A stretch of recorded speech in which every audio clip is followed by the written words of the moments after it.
All right, I just went on my lunch break. This is um, Revelation chapter 11. We're in the meditations of the scriptures, logic of love, and you're going to hear the scriptures in ways you've never heard before, and myself as well. This is the truth. I get on these vlogs and I hear things coming from my mouth that I've never heard before. Might not ever again. These are very synchronistic, supernatural vlogs, and so like, subscribe, share, and comment. And also, if you have a disagreement, then you win either way. This is an opportunity for you to firm up your beliefs, or an opportunity to have a teachable spirit that may receive things that are encouraging and enlightening and interesting. So, Revelation chapter 11, I'll put in the description below the Psalms that we're looking into. This is part A, probably. I probably won't make it through chapter 11. If I do, that would be great. I haven't had glasses. I need to go get another pair of glasses. So if I read with my head down like that, just bear with me. I need to get some more glasses. I don't know where I put my glasses I was using every day, but me and my wife have the same, basically the same reading glasses. I don't know if somehow they were picked up and put somewhere, but anyway. And a reed like a rod. This is the chapter 11. This is how it starts out. And a reed like a rod was given to me, saying, "Rise and measure the temple of God and the altar and those worshiping in it. But leave out the courtyard that is outside the temple and do not measure it, because it was given to the Gentiles. They will trample the holy city underfoot for 42 months." 42 months. Now, 42 is very synchronistic number. In the book of Matthew, we have 42, the number 42 show up. We have 14, 14, and 14. That's 42. It says, in essence, from Abraham to David, 14 generations. David to the exiled Babylon, 14 generations. Exiled Babylon to Christ, 14 generations. So 14, 14, 14. These are synchronistic numbers, 42 months. In other words, 40, first the natural, then the spiritual. First the natural, then the spiritual. First the natural. If we don't get this order, the order of things, the scriptures get really, really way off. To be honest, people pretty much slaughter the scriptures as it is either way. But if you don't understand that it's first the natural, then the spiritual, as far as the order of things, as far as the process of things, let us make man in our image and our likeness. We start with the physical. Now we're working on the spiritual aspect. And it started with the master when he came into the world. Repent, well, that means to have an opposite way of thinking, a change of mind. The spiritual man is here to tell you the kingdom of heaven is at hand right now. Where's the kingdom? Where's the kingdom of heaven? Here now. That's the spiritual kingdom. This is now a spiritual kingdom. The Gentiles are wreaking havoc. Gentiles, just as a type and a shadow also of just the world. Trampling the outside, the courtyard. That's religion and spirituality. Now, interesting, I don't know how this came about, but when I started doing live streams on Facebook, initially I had some of it a Christian leaning, and I actually got off Facebook for about 3 years, by the way. I was not on there. But initially, what happened with me is I began to move out away from traditional Christianity and seeing a lot of the scriptures being interpreted in such a lacking manner to be nice about it, and started to see things break down.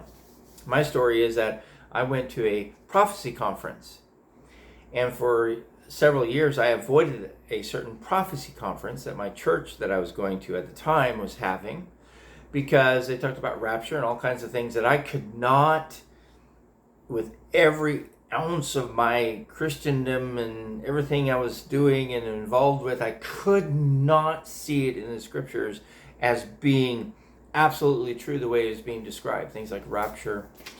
And so this prophecy conference would go on and on and on about all these things, and it felt so opposite of everything else happening in the church all year, all the rest of the year. It felt like fairy tale land.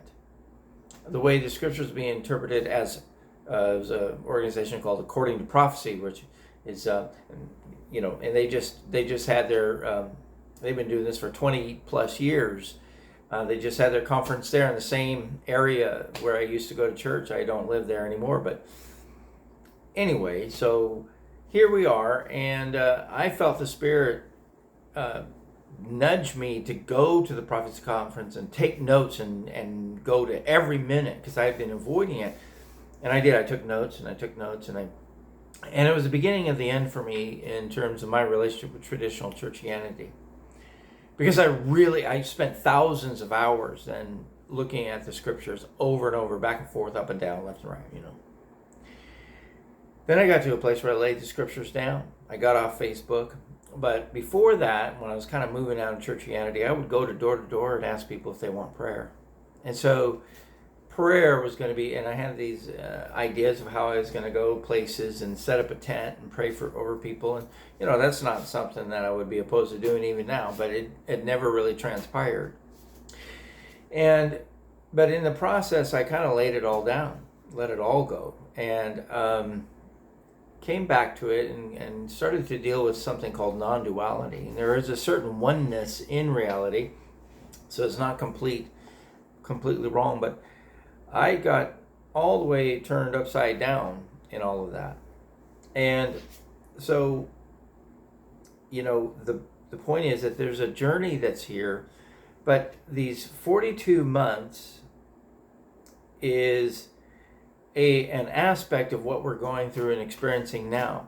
So now I don't remember why I got into all that. So, but that's good. My name is Corey. I never say my name. I do these vlogs like I'm some Bible speaking phantom out there, but I do have a name and I do have a history and a background. And so when the scriptures started coming back to me as I was just saying, in essence, what people do is that they don't understand that the natural typology of things is something we need to grow out of into spiritual maturity. First the natural, then the spiritual. I've had people argue with me, no, it's all spiritual. It's spiritual, we're going to spiritual. But we live in a spiritual age that we take for granted, and that's another big thing. The 42 months, first the natural, we see it leads to Christ. The 42 months in the spiritual is also leading to Christ. But there's a lot of, that's why I'm remembering why I started that whole story. But spirituality, how I came to find myself talking about spirituality. I don't prepare for these things.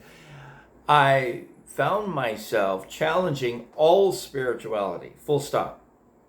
I found myself, not intending to, but after a while, challenging it all religion, all spirituality, all of it, absolutely all of it. And because all of it is the 42 months of the Gentiles trampling the outer courts. This is what we're in. We're in the age. Now, the end of the 42 months, what happens? Christ, okay? Now when we get in the book of Revelation, as we move forward in this, we're going to see what that looks like. It's not just one man. It's a many-membered body. So again, there's a lot of teaching about the second coming. There's one reference to the second coming, but if you look at the context of all these references, you know that really what's happening is that there's a constant appearing of Christ. Christ is appearing daily. He comes back every day. He's not going to come back like a 7-foot Jew out of the sky. He comes to us and he comes to us and he visits us. Not necessarily physically. He doesn't necessarily come to us physically. He said it's better to believe and not see. More blessed if you don't see and you believe. So there's not really, you don't really get brownie points if you see him. And it's a great experience if you do. I know people who have. But the point of it is that we don't know him. Paul made it very clear. We don't know him after the flesh anymore. We don't know anyone after the flesh anymore. Huh? Right. The spiritual man now is growing from the inside out. We've had the outside tutor teaching of the old covenant and of these old metaphors, which was, by the way, the Revelation doesn't even reference the new covenant scriptures, only the old covenant scriptures. It's taking these old covenant scriptures and raising them from the dead into the newness of the living life of the revelation of the Spirit of Christ that's alive and well, and is a spiritual reality and not just a physical reality. Christianity is stuck in Moses. They're stuck in the old covenant scriptures, trying to somehow lay that over the new covenant scriptures. And they think that it's all still behavior based. That's part of the Gentiles in the outer courts, trampling the outer courts. Religion and spirituality that has that has abandoned the resurrection, basically. Abandoned the power of the resurrection, the life of the resurrection. It's something living and growing and moving and alive. It's not something that we just can think ourselves out, into, or spiritualize our way into, or no. The resurrected man in a many-membered body is coming, and we'll continue to read that in the book of Revelation. Well, see, I thought this would be part A. I don't even know what I read. This is like 5 sentences there. Chapter 11. Well, bye.